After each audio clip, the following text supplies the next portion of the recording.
How are you? Good, how are you? I'm good. Thank you for being here. Thanks for having me on. It's an honor. It really is. Why don't you go ahead and tell people who you are and why you're such a big person in this industry. Well, thank you for that.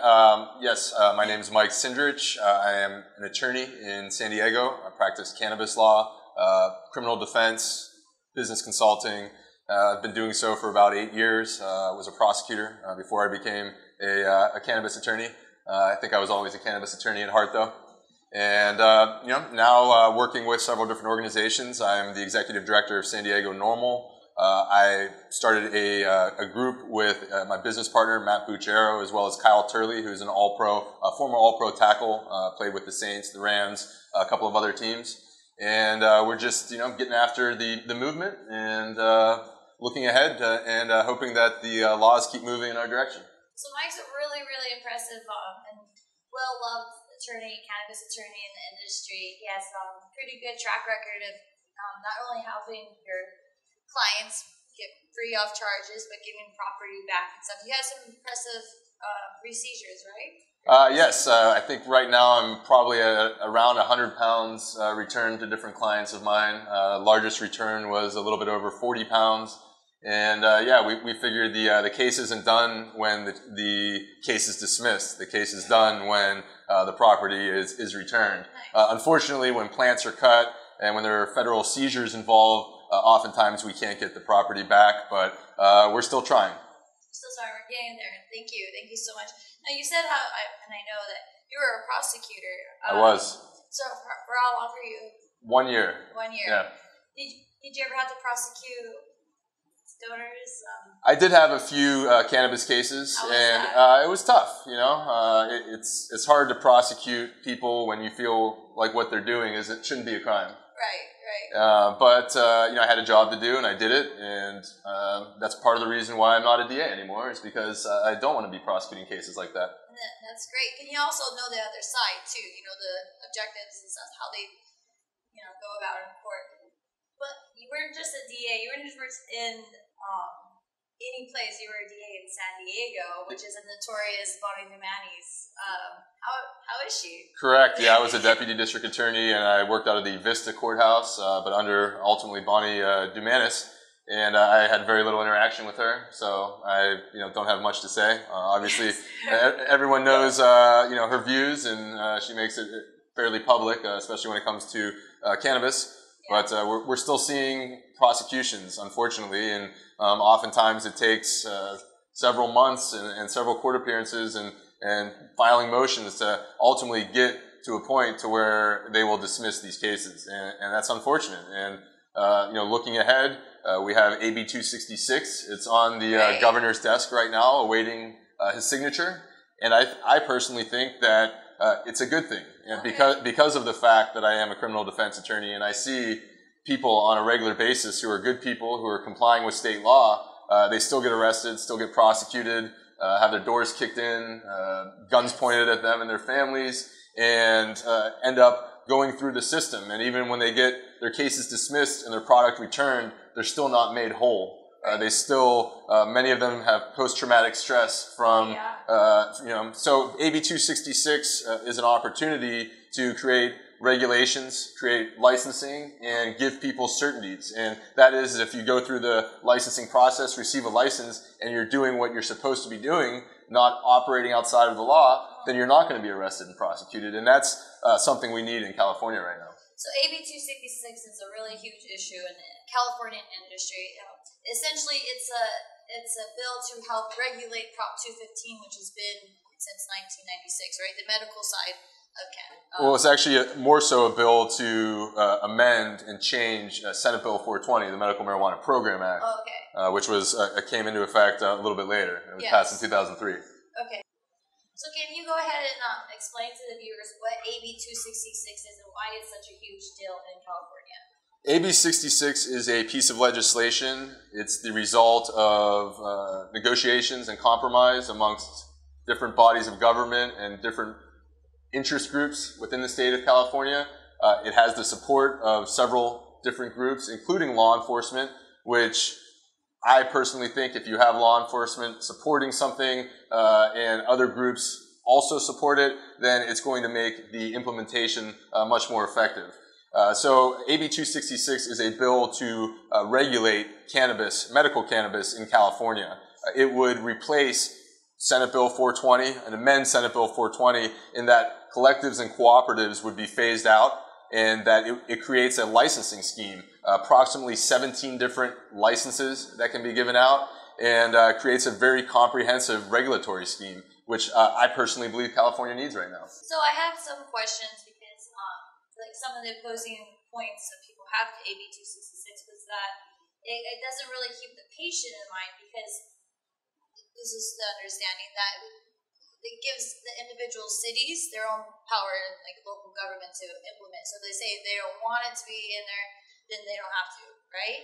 And that's correct, and that is unfortunate. But in the end, as far as state government is concerned, cities and counties generally have to have the right to regulate and control the types of businesses they want to allow within the city limits. Will the patient be protected if their city does not say they ban medical marijuana? Will the individual be protected if they lived in a city to be able to consume at home and still do that, or is the patient going to be forced to have to relocate if their city? Because there are cities that don't want it, like they're to this day really strict. Sure. Well, Prop 215, which is a citizens initiative, is not changed in any way, shape, or form by AB 266. It just replaced SB 420. Correct. Right. Okay. That means that they will be protected, even though it might contradict what AB 266 lays out. Which one holds higher? Well, technically, Prop 215 carries more weight because it's a citizens initiative. You can't amend a citizens initiative without voter approval. Okay. So AB 266 does not touch Proposition 215. It amends Senate Bill 420, removes collectives and cooperatives. Now, I'm like many people in California. I would love it to be a completely free market and for us to be able to do whatever we want to do. Right. And that means grow as many plants, sell to whoever we want, and that really treat it like any other flower, like it's a tomato or flowers. I would love it, but unfortunately, that's just not going to happen. And if it did happen, we would have the federal government literally setting up shop in our backyards and regulating the entire industry, which is essentially what they're doing right now because of the lack of regulations. Right. I mean, I think it's not an issue of if, or it's more of when at this point. It's clear that someone needs to regulate the industry, or we're going to have the feds coming in, and I'm still handling federal criminal prosecutions. And I saw someone recently, a client of mine, who got sentenced to federal prison time, and they were in full compliance with state law. So unfortunately, until we have a strong regulatory system and something that satisfies the federal government that we are taking care of certain federal priorities as far as law enforcement and prosecution are concerned, until we have that in place, the feds are going to continue to arrest and prosecute people. I believe that once we have a strong regulatory system in place, that the feds will take a step back, because we're not seeing a lot of arrests and prosecutions in places like Colorado. We did see it in Washington. That was related to a medical grow, and the medical laws were similar to California's, and they weren't. It wasn't a strong regulatory structure. Right. In Washington, it was adult use recreational that had a strong regulatory structure, and medical was undermining that. Right. So Oregon looks like it's really panning out good. It does. Oregon does look nice. They have the good distinguished between the OMP, which is their medical side, and the recreational. But we're talking about AB 266, and that has to do with California. So with AB 266, will that be a stronger type of enforcement? AB 266 will now allow large-scale commercial cannabis activities. So large-scale cultivation, distribution, and you will have licenses, you will be paying taxes, and if you're complying with those licenses, you will be completely free from arrest and prosecution. The reality of the situation is there's a very good chance that there will be a adult use recreational initiative on the ballot in 2016, and that will most likely be and there are several versions that are out right now that are attempting to generate support, but ultimately, my guess is the one that passes is going to have a strict regulatory structure in it. And you can't have a medical industry that has no regulatory structure and a recreational industry that has very strong regulatory structures. And then you'll have what happened in Washington State, and we definitely don't want that to happen in California. Yeah, we definitely don't want that to happen. So you think that AB 266 was more or less a preparation for rec going legal? They kind of already have a implement a system that's regulating it. Absolutely. So, no, I mean, that's what I thought too. What about extractions, and what are the laws with AB266? Does that knock out craft boutique extraction artists or people that make FICO, full extraction cannabis oil, which RSOs? Does that knock those people out too from being able to? Well, again, the cities and counties are going to have to come up with local licensing for extractors and manufacturers and edible companies, and that's just the nature of AB266. But when that happens, hopefully the local jurisdictions create a system that will allow smaller boutique organizations. But from my experience, whenever there's a limited number of licenses, there's a lot of people with a lot of money trying to go after those licenses, and the people that are the smaller boutique operations that don't have the capital, the mom and pops, it's very difficult for them to compete. It's very sad. It is sad because it's the mom and pop growers and the good. They started the industry. Kept the industry going and alive, and if it wasn't for them, we wouldn't be at this point where we're even be able to say put a bill regulating a market that they were persecuted and. But there will still be a spot for them in the industry because the people that are getting the licenses aren't people that know how to grow. Yeah, they are getting hired, and that makes sense. But it's unfortunate that they won't be able to be they won't be able to control their own fate. But for any of those growers that are planning on doing that, they just need to make sure they're grabbing equity. In places where it's legal, and in California, it appears that AB266 will allow a for-profit environment, which is very positive, and that means there will be equity opportunities. So for those growers that are getting asked to come on board with these licenses and these operations, they need to be getting equity. Yeah. And maybe there needs to be a union where the growers come together and say, I've already thought about that and stuff. This is Jackie. You're watching the Daily Dab. We had Mike Cindrich here explaining about AB266. Thanks for having me on. Thanks for coming by. Real quick, can you let the viewers know how to get a hold of you?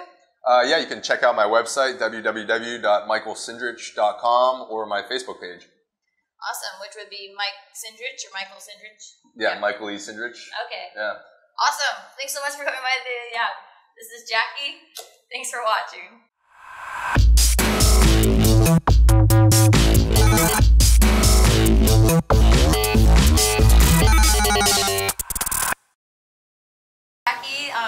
We talked. You're watching the Daily Dab. You want me to? Okay, I got it. Okay. Mike, thanks so much. Stop. Sorry. I'm so sorry. I'm so annoying. I get it. All right, ready? Jackie, thanks so much for having me on. I'd love to come back sometime, and if you want to contact me, you can reach me at www.michaelcindrich.com. Boom! Boom! Yeah.